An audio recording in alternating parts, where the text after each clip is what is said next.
And welcome to the Behind the Dunes podcast. I'm your host, Connor, with my co-host, John Floyd. And we're here today with 1/3 of the Oliver team, Clay Oliver. Clay, how you doing today? Good, Connor. What's happening, guys? Oh, nothing. I just went to lunch. Yeah. How's your day been? Good. Today was good. Lunch was Yeah? good. Went Yeah. over to the general store. Little Nice. craving. Nipped that. What'd you get? Some baked chicken and mac and cheese. Oh. Yeah. Only one side? Just one side. Oh. See, after all the podcasts that we've talked about food, especially Jeff's, but the entire podcast was glad we about ate what first. food. Yeah, and we finally went to go eat before the podcast. Well, you know, it's been a while since I've been over there. Last week I went and got some fried chicken. I was in a bind coming back from a showing. Got to get something to eat. Ooh. After a showing today, I'm like, hey, have y'all been over to, we're at Queens Grant. I said, y'all been over to general store? Oh, with your clients? Yeah. Yeah. And they're like, no. I'm like, "Ugh, it is so good. I'm pulling out thinking I'm going to go get a salad.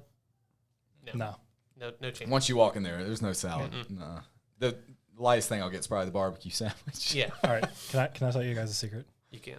I've never been I've to the never general actually store. been to the general store. Wow. We're going to fix that. Never been a lot of I think I places. might have to go to the general store tomorrow. Yeah. It's big time. After hearing everybody That's talk like about the it. perfect.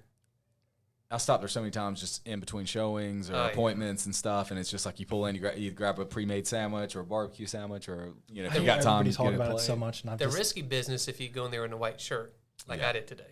ooh. The best And, was when we. I'm a sauce guy. Ah. The best was when we had the Palmetto Dunes 5K turtle trot. Was that last summer?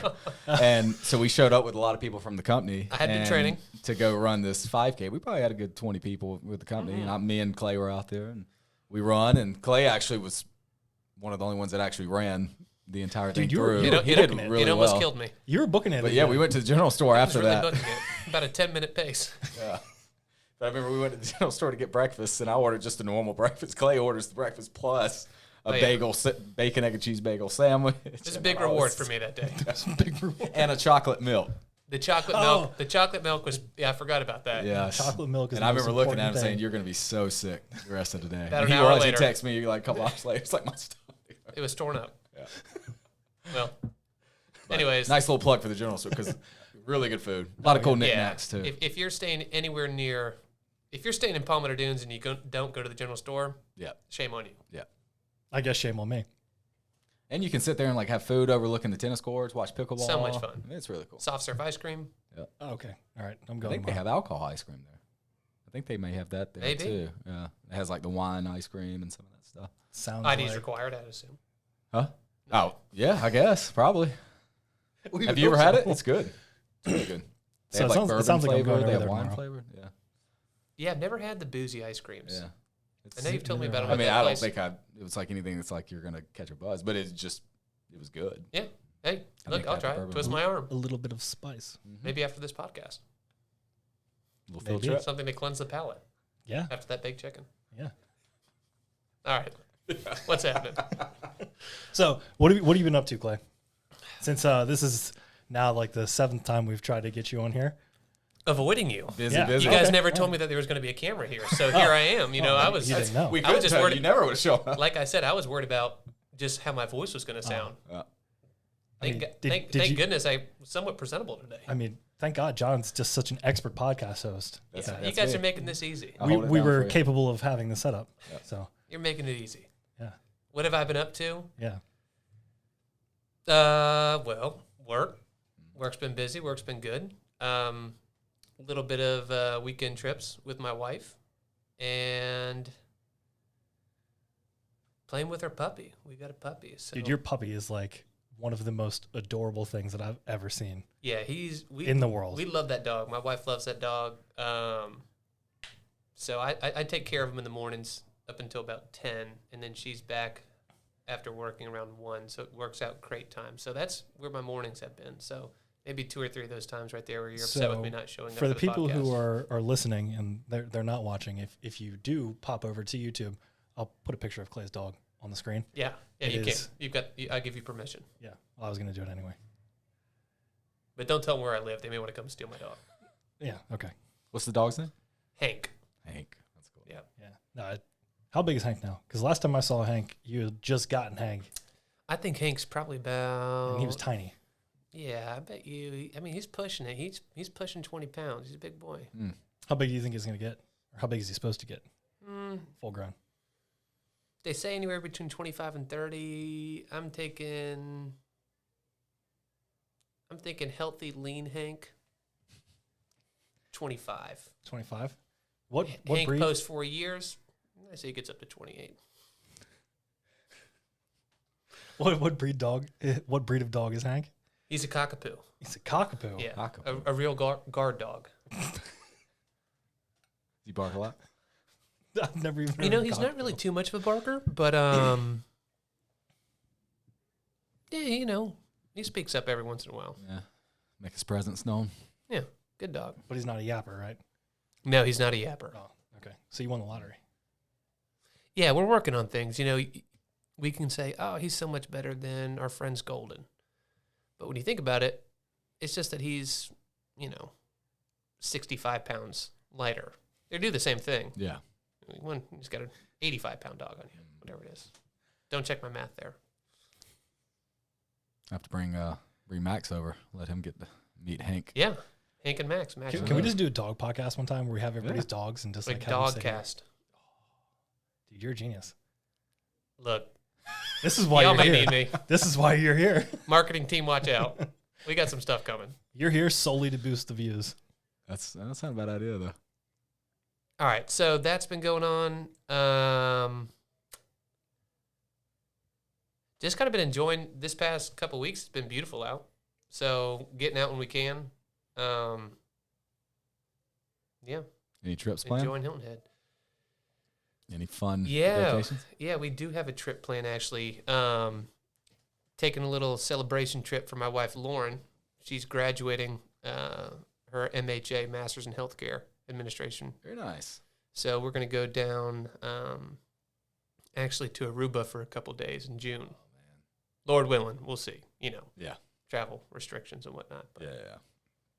So hopefully that's why just one side. Okay. Circling back. You ever been there? I have not. I haven't either. Have But you? everyone says it's one big happy island, so I can imagine. I can fit in there. Have you played any golf? I have not played any golf, and I know that upsets you. I also found out No last golf. podcast he plays every week or every day.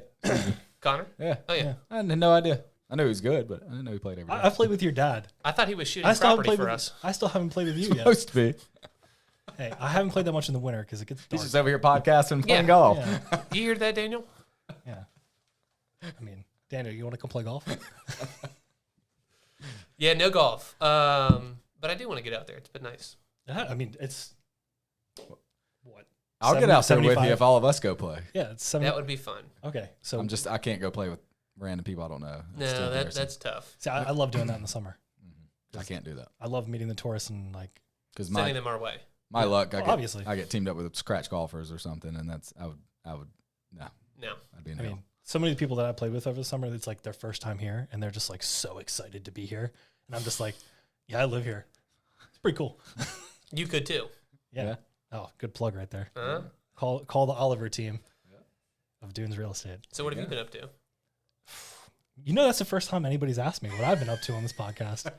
Am I shocked? Who'd you guys have on here before me? You know What's all. up with that? I mean, I've just been hanging out. Yeah. Yeah. We're going back to Mexico in July for one of Karina's cousin's wedding. Fun. So I'm excited to go back and get to eat actual Mexican food, from Mexico. That would be delicious. They should have that there. They I hope should. so. They should. Her hometown is it has very, very good food. So I'm pretty excited to go back and see the rest of the family. Yeah, no doubt. Yeah. And other than that, just haven't really been playing enough golf. Gets dark too early. So hopefully Working too hard. This weekend. I mean, you guys are selling too many properties that, I have You to gotta go keep shoot them all the shooting time. Yeah. Yeah. And then this podcast, it's just give it another month and we'll be on Rogan level. There we have it. Yeah. You hear that, Joe? We're coming for you. Then we can just start filming podcasts on the course, Dude, as we're riding around. why not? Get a guest, come play with us. I never realized. That sounds like a video series. Doesn't it? Yeah. A little vlog while we're on the Yeah. golf course. Robert Trent Jones. Dunes vlog. Could you imagine? That would actually be Wild. Oh, you asked me what I was up to. Yeah, but we never got to ask what John was up to. That's true. Nothing, man. You've just been, hunkering down at your It's place. fatherhood, baby. That's what we're talking about. But no, we got a trip coming next weekend. That's gonna be fun. So And that's Texas. yeah, Right? going to Houston, Texas, going to the rodeo. That'll be fun. Yeah, I know nothing about it. I may sound like I do, but I don't know anything about the rodeo or anything So, about Texas. I think when you you're gonna come be able back, you're going to come back with a little Texas draw. yeah. So I think when you come back, I'm gonna have to because I'm gonna stand out there too with my Yeah, John's South got spurs Carolina on. draw. Yeah. next week when you Oh, come I'm back, going. I don't know if I'm gonna go full cowboy hat, but I'll Clay and dress I up pretty are going to well. host the podcast next week, and we'll talk to you about your trip. Okay. Yeah. I'll tell you all about it. Yeah. And that'll be our first trip ever with me and her away from Calvin. Very fun. So it'll be 3-4 days. We'll be gone from the baby. That's going to be weird. Right. But my whole family's coming down to watch them. So my mom, aunt, and my cousin are all going to be there. So we can FaceTime and stuff like that. But that'll be wild. Just her and I in an Airbnb and popping around Houston. Don't know anything about it. And then we work our way up, get there Friday early, all day Friday, all day Saturday, most of the day Sunday. Then the concert, going George Strait concert Sunday night to top it off, which he's headlining the rodeo for the final day. Wow. So that'll be like the end of the All right. trip. So I've never been to a rodeo. Have you been to a rodeo? No, we've got friends out there too, and they keep saying, "Are you guys coming for rodeo?" Like it's a You have friends thing. in like the Houston area? Yeah. Oh, wow. Have, Yeah. have you, and have she you ever didn't been know. to a rodeo? She just booked George Strait concert tickets. Yeah. And then when I looked it up, I'm like, babe, this is the Houston Rodeo. Like, this is the biggest event that happens in Texas. So get your blue jeans pressed. exactly. So Have you ever been to a rodeo at all? no, All right. So I have one guy that when I was in high school or middle school, high school, I mean, he was into rodeo. Like he Yeah. rode bulls and all that stuff. We weren't that close, but I remember that. But other than that, no, I don't know nothing about it. I'm except excited. I'm excited to hear about it. Except from watching like Yellowstone. Yeah. I see the rodeo in Yellowstone. Apparently, it's just so- like an absolute blast. Like Yeah. it was so much fun. Well, it's basically like a state fair. Like when I Google Right. it, like everything leading up to everything outside of the rodeo, it's like a state fair. Like carnival rides, they got all the crazy foods, they have all the events, but then they have stuff like where they let the kids come out and ride, right. certain animals and stuff or ponies, and they have all this stuff set up. Which My wife did that. It's just gonna be me and her. So yeah, that'd be fun though. Yeah. What'd you do? But then they have that. concerts. I guess it's almost like a whole month. Yeah. So they start February 28th and it goes until March 20th. But then like Tim McGraw played there, George Strait's headlining, Keith Urban played there. A lot of people like that. They're just constantly bringing in. So it's a pretty big event. Cool. So we're Wow. excited. So yeah, I'll tell you all about it. I'm excited to hear about it. Yeah. That's- And then we're also Everything's bigger and better in Texas too. yeah, and we're staying in like the art and food district, I guess it is. So it'd be Yeah. even different. Ooh. So we're gonna like be on like it'd probably be a different vibe, more coastal food, art vibe, but Very a lot cool. of tasty places, and then but still going over to the rodeo and We stuff. stayed so. in the art district of Dallas in beginning of last year, I think, and it was pretty interesting. So Yeah. I'm excited to see yeah, for I'll you take how photos. Houston is. Never been to the Lone Best Star way. State. Want to get over there? I haven't either. Never been? Never been. Oh well, I now haven't that either. our lovely airport here has expanded, you can Yeah, get how about direct that? flights, That's big. pretty cheap. It's only like an hour flight, hour Really? and a half. Yeah, I think the flight to Dallas was like hour 20. Yeah, I could see that maybe. Yeah. 2 hours max. One of the little jets. It was a nice time. I'll take the over on an hour and a half. Mhm. Okay, that's fine. What's the best trip you've ever taken, Clay?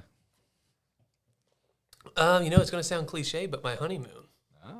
Where was it?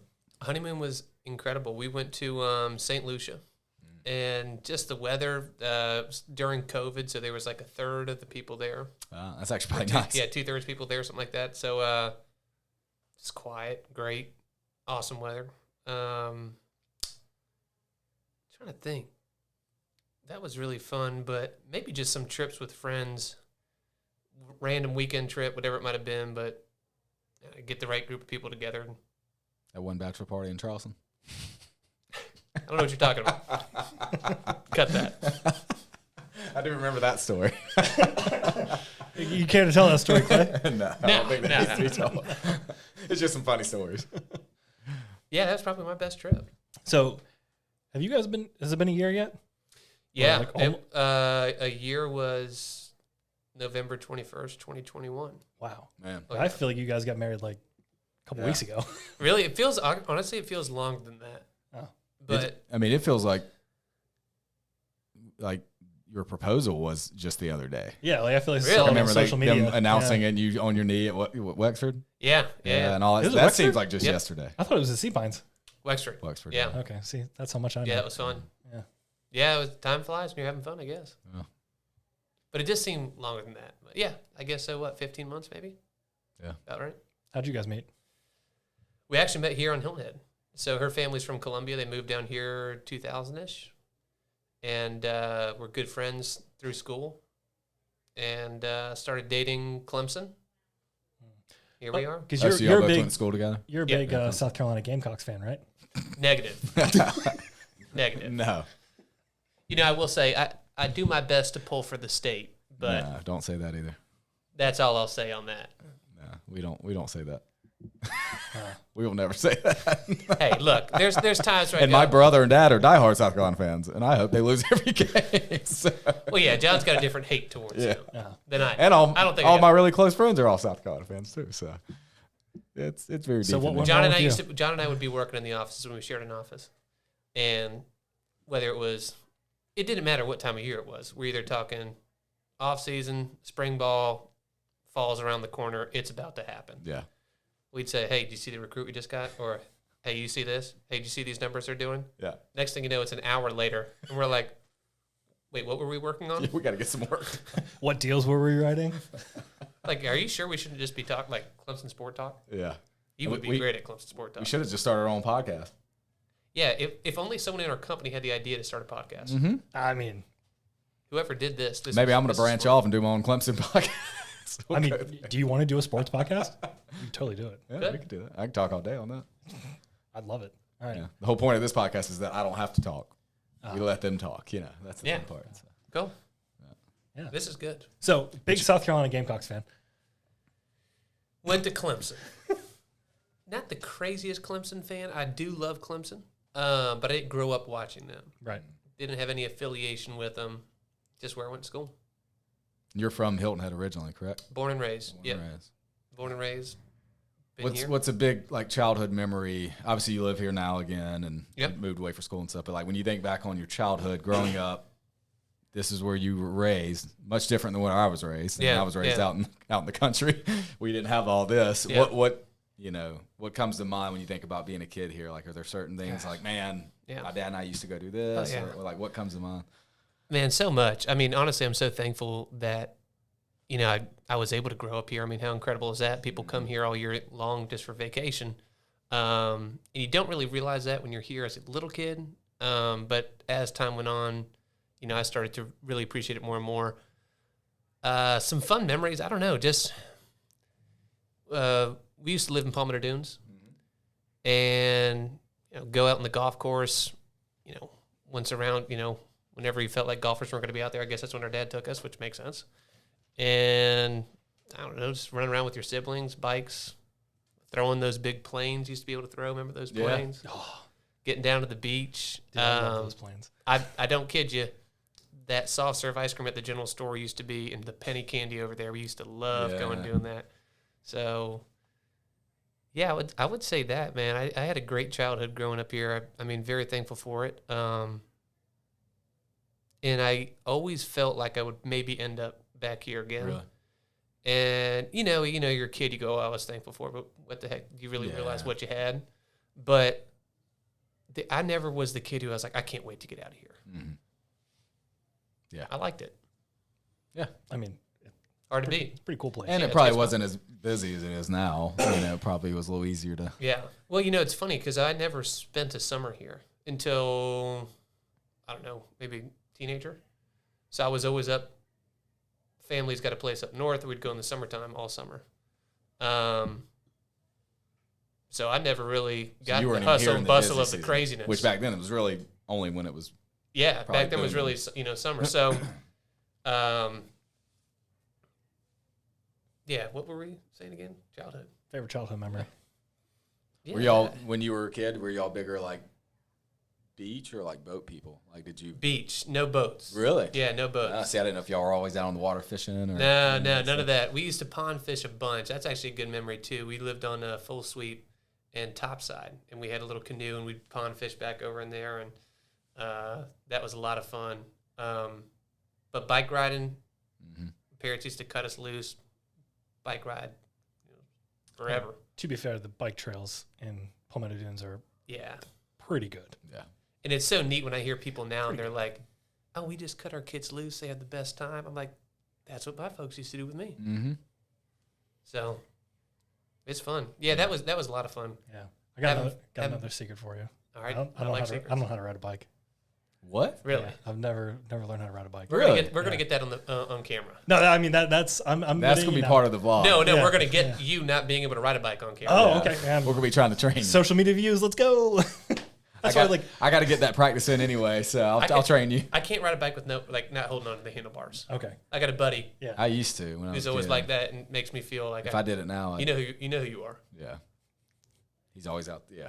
When I was a kid, I would. I'd come down hills and No way. anything and everything. But now I couldn't. I could barely ride a bike in general. Dude, I see people rolling around here all the time. They're just like riding, no hands, just texting. I'm Yeah. just like, How are you doing? how that? are you doing that? Yeah. All right, I got a It's good not as childhood hard as it memory. looks, but I think it's. I don't know. I feel like it's easier when you're a kid. I don't know. I feel like your balance Yeah. is better or something. That's true. Yeah, fearless. You know, when you're that young age and stuff, and you don't have that fear. Now, I feel You're not thinking of the medical bill. like, exactly. Nothing ever crosses your mind. You're indestructible at that point. I mean, I sleep wrong now. My back hurts for days. Yeah. So, Me. yeah. That's me. Well, you're younger than both of us. A lot of wear and tear. Yeah. But you growing up here, Little TLC though, fixed me right up. growing up here, though, you're probably one of the very, very rare few people that are actually like born and raised here, right? Yeah. I Do mean, you know a lot of people? Do you meet a lot of people that are born? I mean, it's just you probably know a lot of them just from being here. But yeah, some friends growing up or just acquaintances through school and whatnot. Yeah, we were born at Hilton Head Hospital. a lot of Me your and my friends three move siblings. away from schools and stuff. Yeah, the majority of my friends, there's a couple buddies still down here, and some that have moved back, just had the same appreciation. But a lot of people, Atlanta, Charlotte, Greenville, Charleston. Yeah, still kinda that. somewhat local, Yeah, state and stuff like that, but just bigger cities in the state and everything. right. So, when you went to Clemson, what was your major? Marketing and finance. And what were you thinking? Because like, I had no idea. okay, cool. Yeah, same. But I was So, like- marketing too. I was like, So freshman year, I'm like, wait, what am I doing here? your dad's been in real estate for a long time. Oh, yeah. Yep. One would say he's pretty successful. Yeah. Yeah. Did you ever think like when you went to school, you're like, oh man, I'm gonna go back and get into real estate? You know, it was always a thought. I'm sure with your dad, it had to be yeah, you in know, the back of your head at least. Yeah. you know, dinner time, you know, funny. We used to have this chant. Dad made a sale. We'd have this chant. If you made a sale, we'd Oh, do a God. little chant at the table. Do the chat. No, that'll be next episode. I want to hear it. Start Um, doing it at the office. You but want to call there, Ken? there used, yeah, the surprise call. There used to always be a little bit of table talk. He'd tell us about his day. So Yeah. it was always kind of, whether we were listening or not, you Yeah. know, he's probably just, venting Yeah. on the day. I didn't think you were listening, but you probably were soaking it Yeah, in. he just so. needed to get it off his mind. Yeah, it was always a thought. I realized how much he enjoyed it. I realized truly the joy he had in helping people out. Hard work, but I knew that, if you put time, energy, and effort into it based on what he did, that, you can have some success in it. So now freshman year was actually, I was like, what am I doing? I didn't know what I was doing at school. And I even thought like one point, I'm like, do I just go back? I don't think anybody with knows Ken? what they're doing in like freshman year. No, yeah. But I was like, I was the type of guy, I'm like, well, what am I even doing here? Yeah. But no, actually, I didn't really know what I wanted to do. Do any of us know what we want to do? I didn't know what I wanted Right. to do as a freshman. You kind of you got to continue Yeah. Yeah. doing what you're doing. Yeah. So You always have something that's, I feel like it's probably leading you one way or the other. Yeah. And, you try to listen to that. But for sure. So after school, I went and took a sales job in Atlanta. My wife was there. Well, girlfriend at the time was there, Lauren, and who is my wife now. same one. Great company. Just wasn't. I didn't feel like it was for me. Right. And I said, okay, well, I'm about a year out of school, got this experience. I didn't, at that time in my life, I had responsibilities, but only so many. Wasn't married, no kids, anything like that. Still no kids. So I said, hey, why not try real estate instead of going into another corporate job where you try to work your way up a little bit and still not really sure. And real estate, I felt like if I did that, real estate was always in the back of my mind. So came back in 2018. Yeah, 2018. Got licensed, and here we are. Very glad I did it.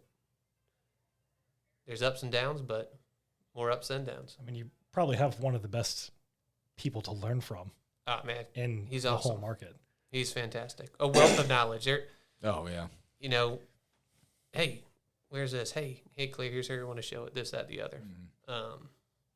Just even watching him, how he interacts with his clients and who he is and how genuine he is, that's where his successes come from. Oh, for sure. And I think I've noticed that, and I think that's part of who I am too, but it just, if you take care of people, results happen. So I've learned a lot just from hearing him on the phone. Oh, yeah. You know what I mean? I've been outside Jeff Hunt's office. I've been with you outside Ken Oliver's office. A lot of that been around Bill Kelly a ton, but like I'll just sit there sometimes. I'll be working and typing an email, and I'll hear Ken on the phone, and you don't want to be too intrusive, but at the same time, like you're like, man, that's a great question. Or that's a good way of like, he's spinning something and like trying to kind of make them see the positive, whatever it was. And I'm like, man, I just never thought of doing it that way. But I will say with your dad too, another thing learning from him. I mean, this was before you got in, so this was probably like 2016. I was probably only like 4 months in the business. Wow. But the thing I loved about Ken was you could tell he was like he's one of those guys that's always learning. Yep. Because his dad, Ken, has been in the business for now, 43 years? I think this is 43rd year. Might be 43rd now. So he's originally part of Dunes Real Estate, before it was Dunes Real Estate, it was Dunes Marketing Group and all that. But he was one of the original guys and has been with the same company his whole career. Yep. But we're out looking at a house. He came by. He had a new listing and came by. And I'm with Jeff and the team at the time. And he said, "Hey, Jeff, you want to come see a house?" And Jeff's like, "Yeah." And so we used to go out when somebody had a listing coming. We all check it out and kind of give our feedback on it. And he said, "Well, John, you want to come with us too?" And I'm kind of like, "Well, what would he need me there for?" And I'm like, "Well, I guess I'm with Jeff, so I'll just follow along." And so I get there, and they're all just walking around, and they're kind of spitballing with each other, and I don't really know anything about real estate. And next thing you know, Ken kind of slowly slides over and stands next to me, and he's just very quiet. I'm like, "What's Ken doing?" And he's like, "So what do you think?"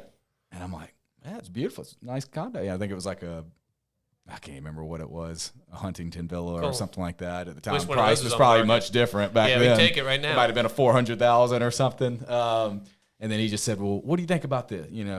How's this set up here?" And and then he said, "What do you think about the price?" And I'm like, and I said, "Ken, I don't know anything about the price." He's like, "Well, what do you think about it?" And I'm kind of like, "Well, I don't know, from everything that I've seen and, just my short amount of time." And so, but I'm coming on, I'm like, why is he, I don't know either. Right. But it hit me finally. And I'm like, he's the type of guy that he tries to gain anything that he can learn. Yeah. Hey, this is a young guy that's getting in. I was probably 27 at the time. And he's like, what can I gain from, I'll be open-minded to even hear his feedback. And that really impressed me. I was like, man, most people, they'd be I am who I am and I'm the right, king, I don't need your help. I don't need your help. Yeah. And the fact that he was that humble was very impressive. So it's cool that you say that because even, now more so, but even when I got in working with him and he would want my opinion or he would say, well, hey, Clay, here's what we're thinking. What do you think? Mm-hmm.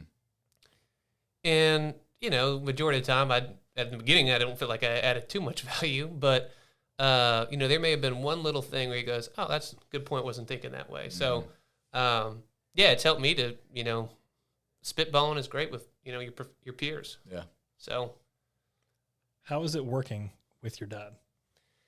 It's been great. They're, you stuttered.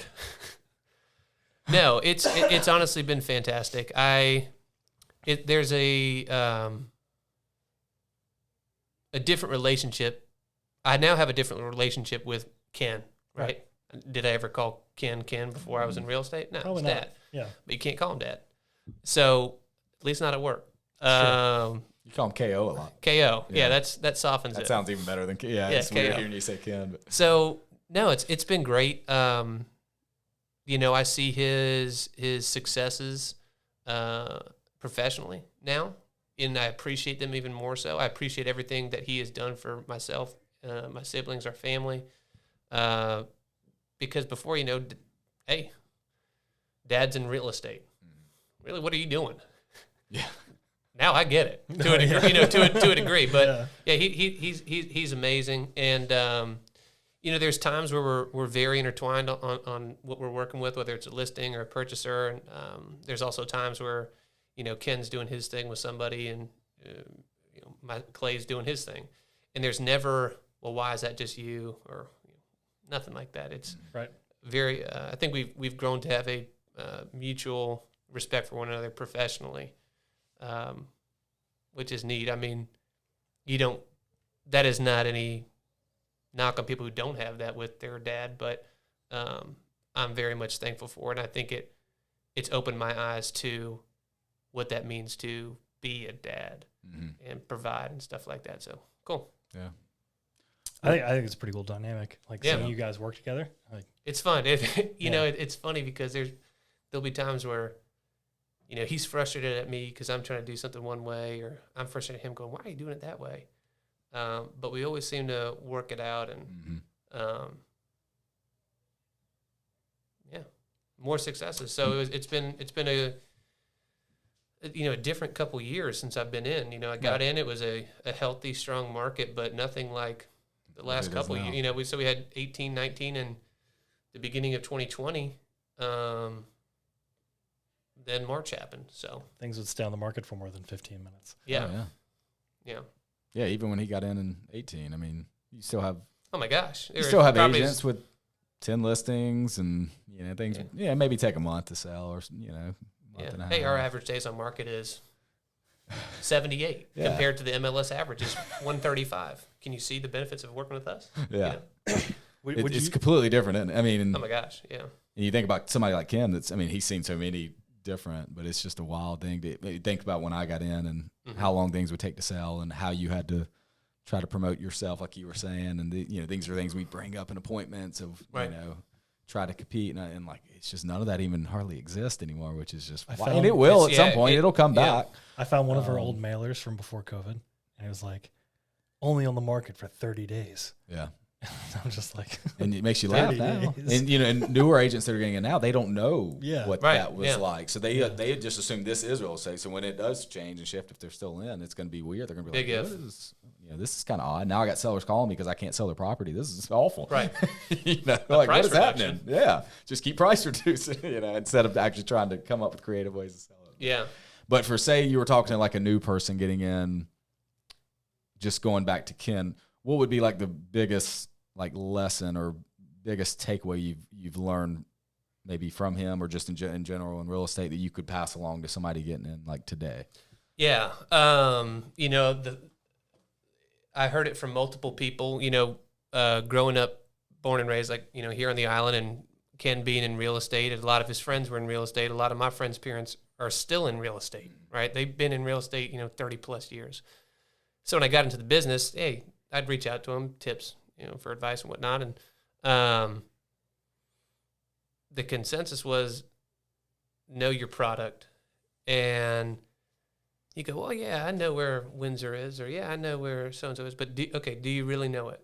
Do you know the difference between Windsor 1 and Windsor Court South, or Hamptons and Windsors, or whatever it might be, or where the pools are, or all that stuff? So when you're there, you're showing with confidence. Yeah. And your purchaser wants that. Your seller wants that when you're showing their property, or you're helping coach up the agent who's going to show their property to sell it to the best of their abilities. So knowing your product, being patient, that I think you've got to earn someone's trust first. Yep. And once you earn someone's trust, that's when the guard comes down and they go, okay, Clay's on my side. Clay wants to help me.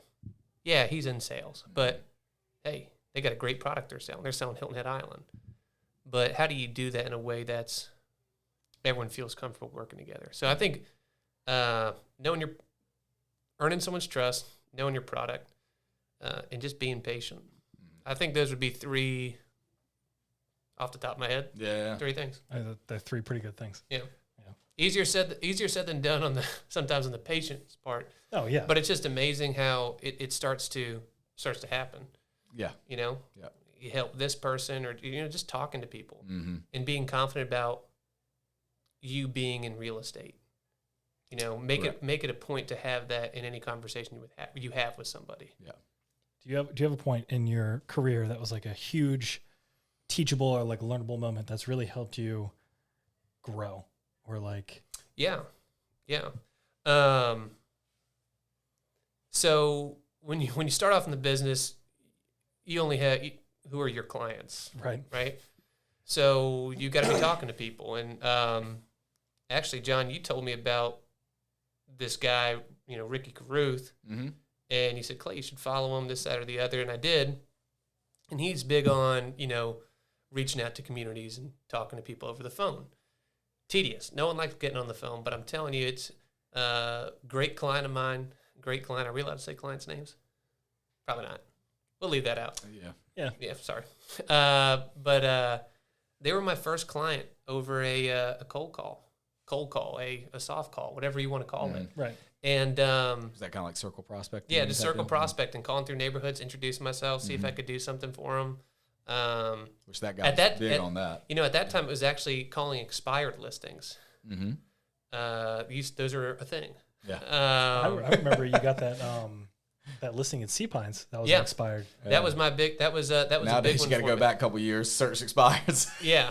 So I don't know. I think it was just really neat when you see your efforts like that pay off, because there's a lot of phone calls, right? A lot of no's.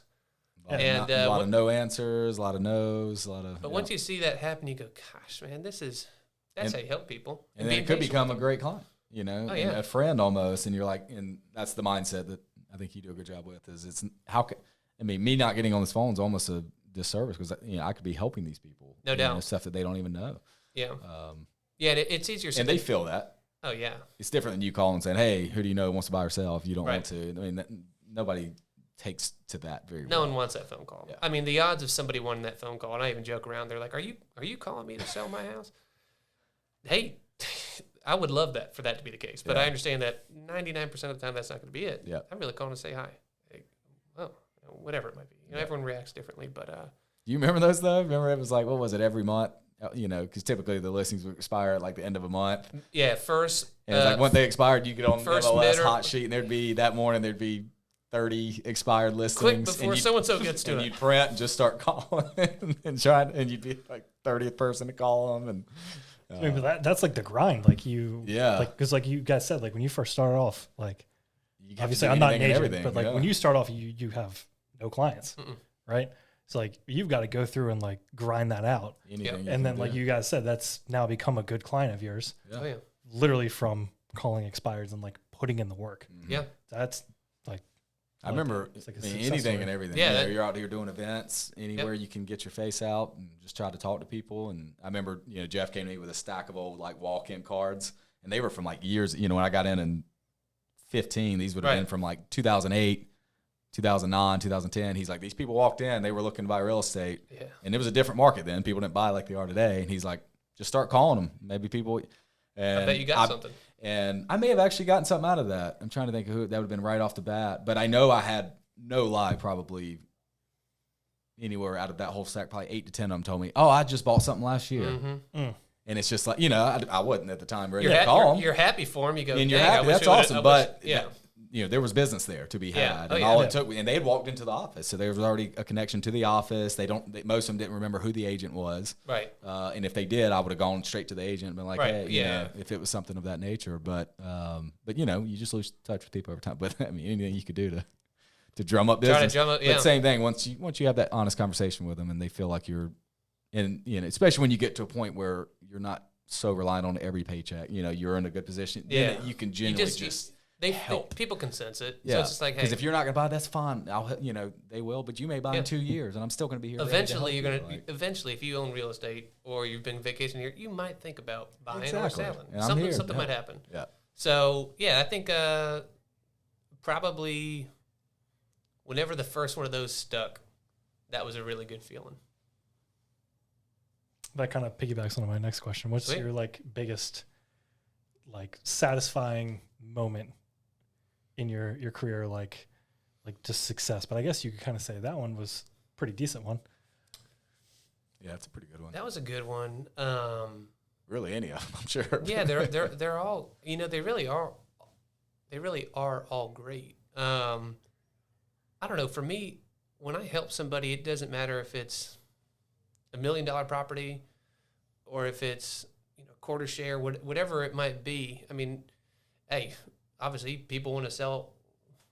You're in sales to make money, but I think this business, you got to be in sales to genuinely help people. Like 100%. I said earlier, it's like if you're helping people, all the results will come. And if that's like your focus, or when you're picking up the phone that day, it's not how am I going to get what I want today. It's if you try to keep the mindset of how am I going to help somebody, you're going to get through that day a lot easier. And it'll just shift it's a change of mindset. Right. But your question again, sorry? Biggest success or like most satisfying? Oh, well, yeah. So what I was getting to there is, I don't know. I genuinely feel like that I can be a small part in this person's chapter in life, or this couple's chapter in life, or family's chapter in life, whether it's, closing the door and someone who's been here for 30-something years in their house and they're moving. That's a bittersweet time for them, and I could help them navigate that smoothly. Yep. Awesome. Or helping the individual who's, busted their butt to get a place for retirement, or a second home, or a place for their family to come down and enjoy. How cool is that I get to be a part to help those people? Mm-hmm. Yeah. So I think I don't think I can pinpoint just one, honestly. In the size of the transaction wouldn't have mattered. But I'd say that it seems that I'm sure we're probably in the same wavelength, that even if it's just a little bit more, but it probably is a little more satisfying instead of like this sale happened, something popped up in the MLS, we saw it, and we put in an offer. But like those where it's like, hey, I had to go the extra mile for them. Those feel really good. Figure it out and call around and no, this didn't happen, but it led to this. Yeah. And then boom, it actually comes together and it closes. And again, it's for them because they're so happy. We're like, man, like if I wasn't involved in this, it wouldn't have happened. Yeah. And that's pretty, I would say. And I know you have a lot of those, so it's got to be pretty satisfying to know that, like, hey, I'm not only doing my job, I'm also going above. No doubt. Really, what we're even required. No doubt. Do, Yeah. I mean, granted, it's still our job, but not every realtor does that. No. Those are definitely more rewarding because, like you said, you're making further efforts than, if something comes on, those are tough. Those are challenging, but those are the fun ones. I mean, those are the ones where someone says, hey, Clay, yeah, sure, I'll sell, but only if you find me this. Yeah. Or if you have a purchaser who says, I need you to find me this, you find them that. The owner says, hey, I'd sell it, but you better find me this. Yeah. All right, well, how are we going to find that? Yeah, let me figure it out. I had it happen tail end of last year, and Ken had some people in town. They were purchasers looking for, I don't know, they were kind of oceanfront condos. Thought we had it narrowed down to 2. Get a call the next morning. They said, we're going to call you, let you know which one we want to make an offer on. I get a call saying, hey, are there any villas in the golf course? I'm going, oh, my goodness. All right, what happened? Talk to me. So there was one that allowed short-term rentals. We went over and saw it, and they liked it, but there were certain things they didn't like. They said, but is there anything else in here? And I thought I was opening up a can of worms. I go, oh, geez. I said, well, I do know a property owner in here. They've told me they'd consider selling, but I can't make any guarantees. And long story short, we put it together. Both parties super happy, and that was definitely rewarding. Yeah, things like that are pretty cool. Yeah, I love to hear like stories like that. Well, I'm glad you enjoyed it. All right, thanks. No, but that's those you don't see that on the outside. Yeah. Everybody just thinks like, oh, they, you go show a house, they buy it. You don't see all the work and everything that the blood, sweat, and tears that come out of making some of this stuff happen. Especially me not being in real estate at all before I got into this job, and like coming in and seeing like what you guys actually do. Yeah. Like whenever I see people like saying real estate agents just drive around and show nice houses, it like really makes me wish happy. it was that easy. Yeah. Right? Like I really wish it was that easy because then I wish it was that easy. Yeah. Like the amount of times like when I've talked to certain people and they're like, oh yeah, I've just shown this like set of clients like, you know, the 10th different property because it's gotten into like a huge bidding war. And like, you know, and then to hear the successes of like, oh, you put like all this stuff together and like you went the extra mile for them when people just think like, oh, I'm just paying this guy to like magically make his value? Make this place appear like right. It's pretty cool. Yeah. Well, and that's something too that admiring that Ken has done and other successful agents in our office have done and on the island too, especially agents who have been in the business for a long time, staying in touch with people. Yeah. And just like, again, it goes back to, I think, being genuine and earning those people's trust and just being genuine when you interact with them. I mean, I see Ken interacting with people here's a story. He had people I walk in the office the other day, Ken sitting down with 2 people. Clay, come over, sit down for a second. So I sit down. I can't remember their names. Property owners who sold like 20 years ago, but bought from him like in the beginning. And they make it a point. They're not interested in real estate, but they make it a point to come back and see Ken. But Ken stays in touch with those people he just stays in touch. But he knows it. No interest. Never lead to another deal, but no. But you had a good connection. Or you know, someone who owns, but he's in touch with them. He stays in touch with them. He stays in touch with his property owners, and you know, stuff obviously falls through the cracks. It's hard to stay in touch with everybody, but that's a neat thing I've seen through him and other agents in our office who've had much success. Yeah, and that's the thing with him too. Like, and we were chatting about it. Is, you know, Ken's had 43-year career selling real estate. Like you could sit back and have a very, very good business without having to reach out to anybody.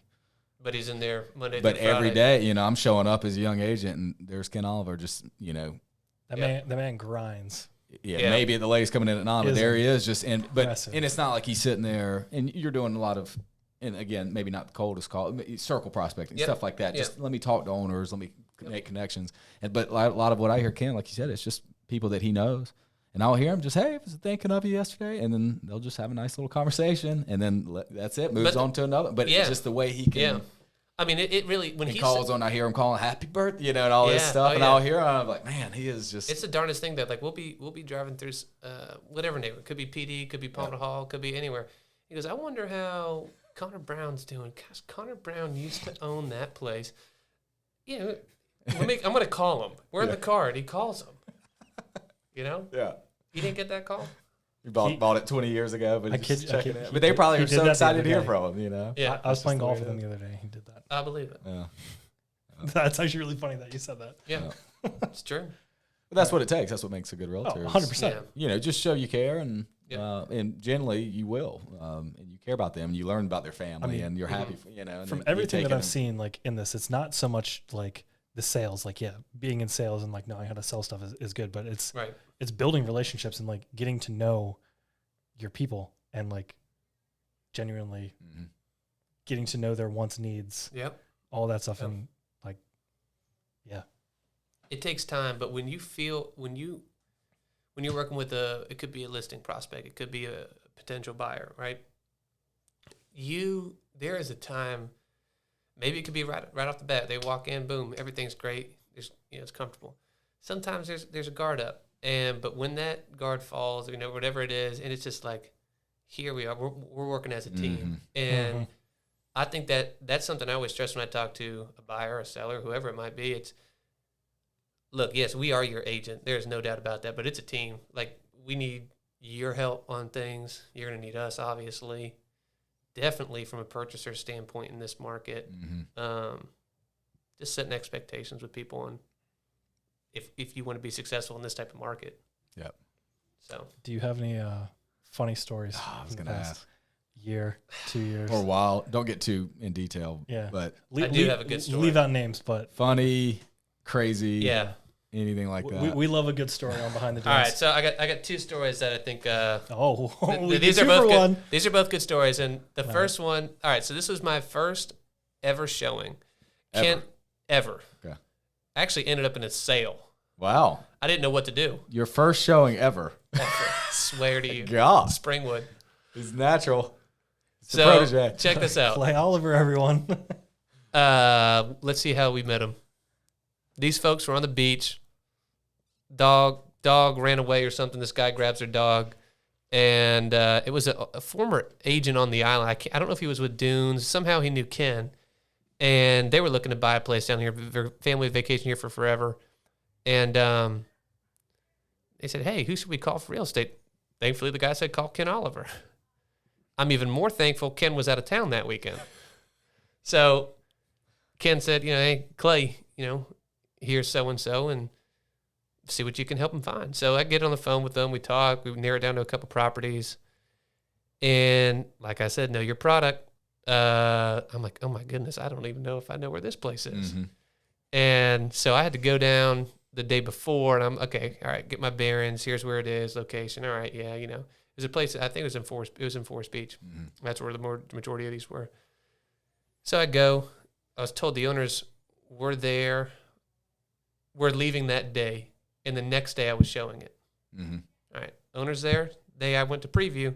They're leaving they're leaving that night. They were leaving the day I'm previewing. So you didn't go, you did preview inside? I previewed. Yeah, I previewed inside. They just left for a while? They just left. Oh, okay. So they left. I check it all out. All right. Yada, yada, yada. I'm good to go. Excited for the next morning. We see something else. No. We get to this one. I could see it in their eyes. They're kind of excited. I mean, you can tell when people go in. Yeah. Everyone kind of operates differently when they like it. Some are really quiet. Some are, well, that's funny. That's when you sit down on the couch and just. Yeah. Y'all look at it. You let me know. So anyways, I noticed like a couple of things that I didn't notice the day before, like a little fob on the countertop. And so I'm downstairs. I think I'm talking to the husband. The wife was up, Clay, are you sure nobody's here? I go, yeah. Spoke to the agent actually even this morning. They left yesterday. Are you sure? And you could just feel like the energy change. Yeah. Oh my goodness. They've seen bags or something. Come here. So I go upstairs and there's a prosthetic leg laying on the bed. Nah. I kid you not. Just sitting there. Yeah. Yeah. I mean, just by itself. It's there. Well, it wasn't moving. Well, I know, but I mean, like that's the only. It's just there. The prosthetic leg there. Okay. So I am so caught off guard. Yeah. I go, I have no idea, but that wasn't there last night. These are your first clients. First clients. That's what makes it even better. First clients. So, anywho, we go back and we end up writing up a contract, and they got it, which is super cool. Great. Stay in touch with them today. They're from What was the story, though? Was a renter there? Oh, yeah. So why was that prosthetic leg there? Yeah, I mean, that's the whole point. Well, that was the thing that freaked me out. I'm still getting anxious even saying it. Well, if he had to keep, what was it? Yeah, so the owners actually ended up staying that night. The day they were supposed to leave, they stayed that night. Okay. And I guess he's got two of them. Oh, it was like a backup. Yeah, as a backup. So they were gone. That one was getting tuned up, maybe. They were gone. I think they were like on the beach or something. Gotcha. You may not be able to include this story. But second story, this is a good story. I can't wait to hear it. All right, so. Oh, God. Have some clients call us and on a listing of our prospects call us on a listing of ours, and we go see it. They're very familiar with the building. They'd stayed there for years. They loved it. Super unique condo in Windsor. We go. They really like it. They make an offer.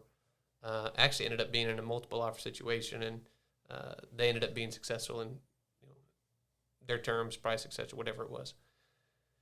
So they're leaving the next day to drive back home, up in Virginia. And they say, hey, do you mind if we come by and see the unit one more time? And I go, no, that's fine. Let me just double check with the seller. Seller said, no, not a problem. They felt really confident about the purchaser, yada, yada. So they said they have their dog with them. And we're not talking about Hank size, 25, 30 pounds. We're talking full-grown German Shepherd. So I said, yeah, let the German Shepherd out. We're walking. They said, we want to make sure the German Shepherd's, kind of comfortable walking around, get him out. Whatever you want to do. I get it. Dog people. Now I am a dog person. Yeah. So we get up to the unit, and I think, all right, well, surely these people aren't going to let this dog in the unit that they have under contract, but it's not theirs. Well, it was like out of a movie. Door opens. Sorry. And out of a movie, slow motion, husband lets the dog off the leash. And that dog goes straight from the tile that was in the hallway and kitchen into the carpet in the living room. I know where this is going. You know the rest. Yeah. So here's where it gets better. They're freaking out. They're so embarrassed. Yeah. I would have thought they were going to go one in, hold the dog, one out. Yeah. That's not obviously what happened. The water was cut off in this unit. This was not good. Yeah. They're so embarrassed. I'm going, oh my gosh, I got a $200 carpet cleaning bill that I'm about to have to pay. And luckily there was a unit that we had listed like 2 doors down. And I said, all right, we'll go get some cleaning supplies from over there. We're cleaning it up. And I'm down there on hands and knees. I don't know why I'm telling this story. Hands and knees with this lady. It's obviously not clean. No. And she is so upset. I mean, they're fuming in anger. But I just felt like a little joke needed to happen. Who's fuming? The purchasers. The people who have it under contract. Why are they in anger? Right, they let the dog go. Wait, what? You said they were angry. They're the ones buying the place, right? Yeah. Yeah, but they're so upset because of what just happened. Like they're embarrassed. They go, "Oh my gosh!" Okay. So then I thought you were talking about the owners came in and they were upset because it's not even your house yet. Yeah. The story's not that good. Yeah, that would have been great. So we're down cleaning this up, and it just was so tense. And I said, I can't use her name. So what's her name? I said, hey, look. I said, Rose, look. Blank happens. But I said it. Yes. I didn't say it now. What a perfect time for it. You could have never have a better time. Okay. Her response, stone cold, silent, did not laugh, no facial expression changed. I was laughing. I said, I'm sorry, I had to. I said, I literally looked at her, I held up my hands. I said, I had to. I'm the one down there cleaning it up. It was terrible. They closed on it. They're super happy. Just sold it end of last year, actually. Oh, well. Well, maybe they weren't that happy. So. No, they were super happy. Yeah. That's awesome. Blank happens. What kind of dog was it? They put in LVP flooring. Yeah, that makes sense. Smart. That'd have been much easier. German Shepherd. Oh, wow. Yeah. Yeah, it's an awesome unit. Great story. Those are 2 good ones. Those are good ones. I love hearing the stories. What else you got for me? Do you have any crazy ones? Just like absolutely like that went crazy wild stuff besides a dog doing that? I don't think so. I mean, I've had what seems crazy is, sometimes you think a purchaser wants one thing, and the next thing you know, you're writing up something completely different. You go, wow. Mm-hmm. Those are always kind of crazy, a curveball that's thrown your way. You're just kind of like, okay. Yeah, I mean, it'll blow your mind. Oh, man. It'll be 2 complete opposite ends of the spectrum, and you're like, how did we... Nothing about our original consultation had anything to do with what we're buying. They originally wanted oceanfront sea pines, and then they buy a house in the middle of Hilton Head Plantation. I mean, anything like that. Like, I had one that was You'd hope it's the other way around. Yeah. I had one that was only Hilton Head, and, but we put in 8 offers on something, but every offer was super low, and this was when the market wasn't as crazy. Yeah. Super low, every offer, this and that, and it was just nothing. And it was like always only how they wanted to fix her up, or they wanted this, wanted that, and... one day they inquired on a brand new construction in Bluffton, and I said, I'm out of town, but I'll call, one of the guys, one of the sales reps, and I'll let them know you're coming and arrange all that. So I did. He called me up, said, hey, they're on a contract to find new construction home here in Bluffton. I'm like, what? I thought they were going to go and be like, this is the complete opposite of what we want, but we wanted to at least see it because it's in our price range. Yeah. Did you ever have someone? And they're happy as they can be. But I'm just like that. That tells you, like, you need to get as much and gather as much info as you possibly can, but you have to keep your mind open because. No, you got to. Have you ever had? And if they get frustrated after a while, their mind may shift and be like, "Well, you remember from podcast before? What? Bill Kelly. You never know. Oh yeah. Yeah. That one's I'm sure Bill's throwing his people curveballs. Yours wasn't as bad though. His Bill story was he had a little tiny dog, but he stuck his hand down to let it smell it. Oh yeah, he got attacked. And he got the little dog attacked his hand. He was bleeding everywhere. So it's like bleeding everywhere. I've never had that happen. I'm trying to think. I don't know. This was kind of funny. Those are 2 pretty crazy stories though. I had a couple in town from, I think they're from New York. not that matters, but they wanted to see everything.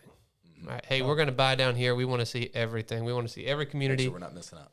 So we laid a lot of groundwork, all right? And I said, all right, we're going to show up at the office at this time. You know, we've got a lot of work to do. That's a long day, too. It was a long day. A long day. A long day. So we ended up, I can't remember if our last stop was Margaritaville or Sun City or something like that. And, you know, we've been talking for, hour and some change here. So, you know, the conversation had to be flowing in the car. Oh, yeah. So I'm talking. I ask a question or two. My eyes are on the road. I'm not getting a response. I look over. They're both asleep in the car. No way. I swear. No. From Sun City back. Bored them to sleep. Literally back. Yeah, they were tired. I think he kind of like woke up right about Spanish Wells Light. I swear. I could give you his name right now. I'm not going to do it. That's great, though. I never had that happen either. I would pay to see that. That'd be the funniest thing. Man. Yeah, so hire me. It's a thrilling experience. I'll bore you to sleep. That's a long day, though, because you're out. I mean, you got to... Fine, we'll sign it. So where'd you start? When you're out, you got to use bathroom when you're out. I mean, that's a long day. It's a long day. Of just figuring it out as you go and trying to potentially keep a schedule. Oh, yeah. Did you start here and then go you finished like up there? Yeah. Then that's a long day. Yeah. Oh, boy. Then come back. Yeah, then you got to come back. Oh. It was a long one. Yikes. Thank goodness gas was what it is today. We'd be hurting. I would have been hurting. You know, that's a topic of... the bike out. You know what? Maybe I will let you fill up my tank. It's a topic of a different podcast. Oh, okay. All right. We'll get into that. We don't want to get into that. Yeah, no, we don't want to get into that. What else you got for me? Man. John? You got a favorite movie? John asked the hard questions. That is a very hard question. Especially when it's on the spot like that. I don't know what I would say either, but... Top 3. Top 3 movies. You look like a Mary Poppins guy. Yeah, actually not. Remember the Titans has got to be in there. Yes. Okay. What's the one with Leonardo DiCaprio and... Titanic. Nope. I knew you were going to say that. Wolf of Wall Street. I love Titanic. Damon and... Matt Damon? Jack Nicholson. Oh, you're talking about The Departed? The Departed. The Departed. That's a good one. So I'm going to give you... All right. Childhood, yay, sport film. Yeah. Remember the Titans. Can't beat it. Classic. The Departed is very good. And then when it comes to a comedy... I don't know. Dumb and Dumber's pretty funny. Yeah. Our family's movie was School of Rock and Miss Doubtfire. Miss Doubtfire was a good one. Those were always funny. School of Rock with Jack Black? Yep. Yeah. Good movie. Yeah. That was a very good movie. I don't know. I think parts of it, I think. John, what about your favorite top 3? Huh? Favorite movies. Oh, God. I have no idea. I'm not a big movie guy. I like movies. I love movies. Get into them all. I don't know if I have it. I mean, and it depends. Like, I had different ones. I actually loved Titanic growing up. I saw it like 5 times in theaters, I swear. Interesting. But I was...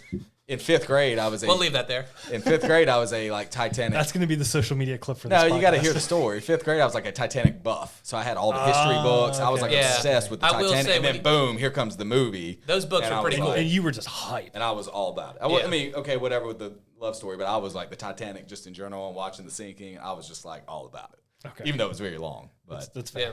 And the first time we went and saw it in theaters, we walked in late because my dad and I were late going over. We walked in late and as we're walking in, all the lights cut on and the movie cuts off. So I was like, my dad goes, "Oh, thank you." And we thought they were like helping us to our seats. Come find out somebody like ran into a power transformer out at the road and completely blew the power. Nobody could watch the movie. We had to leave. Can we appreciate the peak dad joke that John's dad had right there? That was. I mean, hey, that's peak level. He was ready humor. for his moment. Yeah. Oh, he was ready. He took it. He seized it. So that's what I have to live up to, man.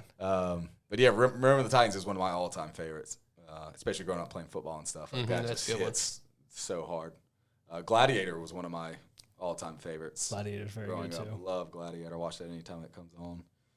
I'm trying to think. There's a couple comedies that are like I'm trying to think of that somehow. Maybe I never saw them. Maybe I was just trying to be a part of a joke I never was part of. It's probably not for the podcast. I don't even know if y'all have ever seen it. Have you ever seen Walk Hard? Dewey Cox story? Oh my God. I don't know why, but that is one of like my all-time favorite movies. That movie is so funny. You've never seen it? It's basically the spin-off of Johnny Cash, Walk the Line. It's with the dude in Step Brothers and all that. John C. Reilly, like when Will Ferrell and John C. Reilly were making like Step Brothers and all those. Like, and he goes those almost movies and like verbatim through that movie, but like it was like a funny movie. Dude. But it was so funny. But so many people have never seen it, but I've seen that movie. That was like hundreds of peak John C. Reilly, Will Ferrell, like Talladega Nights, Step Brothers. Yeah, I mean that sounds like a good laugh. Yeah, I saw that like 3 times in theaters, and then just watched it a ton when it came out. But yeah, those are mine. What about you? I probably got plenty more. I haven't thought about Jurassic Park. You're my favorite in the last like 3 months because I go to the movies probably 3 or 4 times a month. You're gonna say Batman? Batman was pretty good. Like the new one? Yeah, apparently there's a new Batman. I've never. Yeah, it's a smidge long if you're not like all their movies are avid. long now. I mean, this one's pushing 3 hours. Yeah, the Batman. Yeah, that's what I just heard. Yeah, but I was really skeptical with Twilight Man being Batman. Oh yeah. And he did good. It wasn't bad. It's definitely better than Ben Affleck. Yeah. Ben Affleck was. Yeah. Oh yeah, I wasn't a fan of that. Not good. Justice League and all that. I couldn't tell you. I'm terrible with celebrities. Yeah. I'm a big movie guy, so. Well, you've got me beat. All right, best restaurant you've been to recently?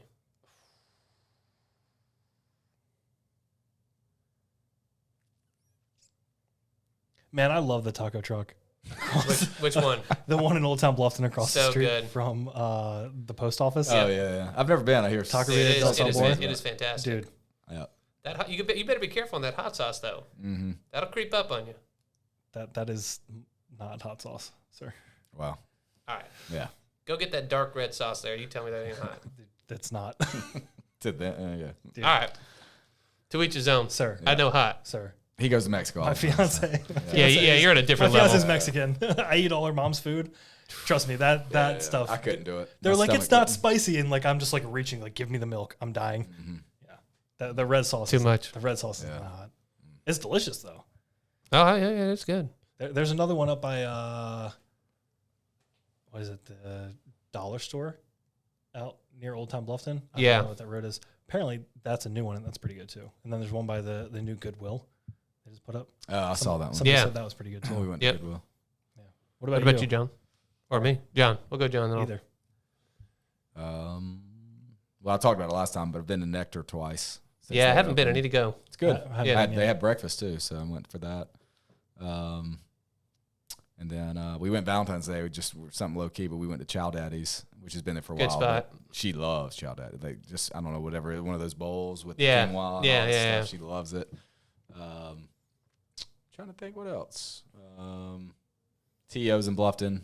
We went there again a couple weeks. I haven't been to their Bluffton location yet. It's good. Yeah. But I got kind of a lot of those places when I go now I get the specials, and that's where it's at. Yeah. And my buddy went and he had something, but it came wrapped in like a banana leaf and all this stuff, and specials, they do it right. So we went to that sounds good. We went to Vine last night.